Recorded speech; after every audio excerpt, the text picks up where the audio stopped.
And with that, I yield to Dennis. Thank you, Chair. This is Amy from Tennessee. Does the patron yield call to series of questions? Does the author yield? The author yields. So how much oil does the average American use? Well, the U.S. consumes about 19.5 million barrels of oil per day. Okay, so now, considering the amount of pollution we put in, would you say that the average American uses more oil than an average citizen around the world? I would not do that.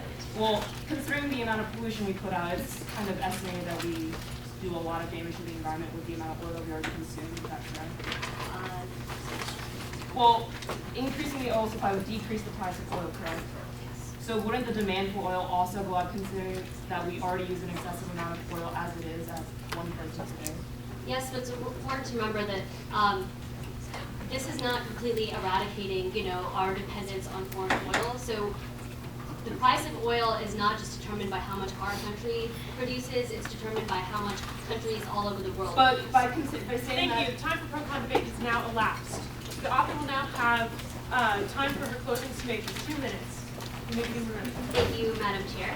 And thank you, delegates, for the wonderful debate. I realize that a few of you may not agree with the ideas behind this proposal, but I want to remind you all that while ranking, you are ranking based off of the merits of the proposal and not based off of whether or not you agree with it. Having said that, I want to address some of the cons that you all brought up. Although, yes, I completely agree. We need to be moving towards using alternate sources of energy. But what we need to remember is we need to be able to sustain ourselves while we research and develop these new sources of energy.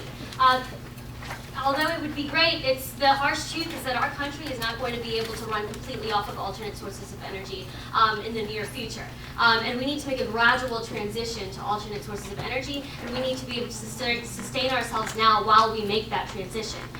This proposal would not just be giving power to big companies. Hundreds of small and local businesses that cannot currently afford to make front-end investments in EOR recovery will now be given the incentive to do so. So in addition to boosting our economy and decreasing our foreign dependency, this proposal would revive our small business sector. And it would essentially create jobs and empower Americans in their own local communities. Additionally, this proposal works to bridge the liberal and conservative mindsets that are involved with oil companies. So some of you, of course, may believe that we should be taking advantage of all the resources that the U.S. currently has. But others may be more concerned about the environmental impact of doing so. But what we all have in common is that we want our country to be able to sustain itself in terms of energy in the near future.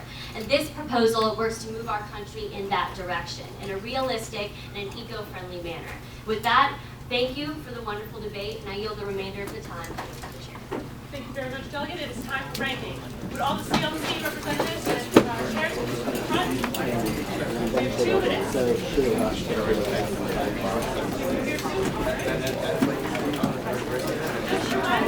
minutes.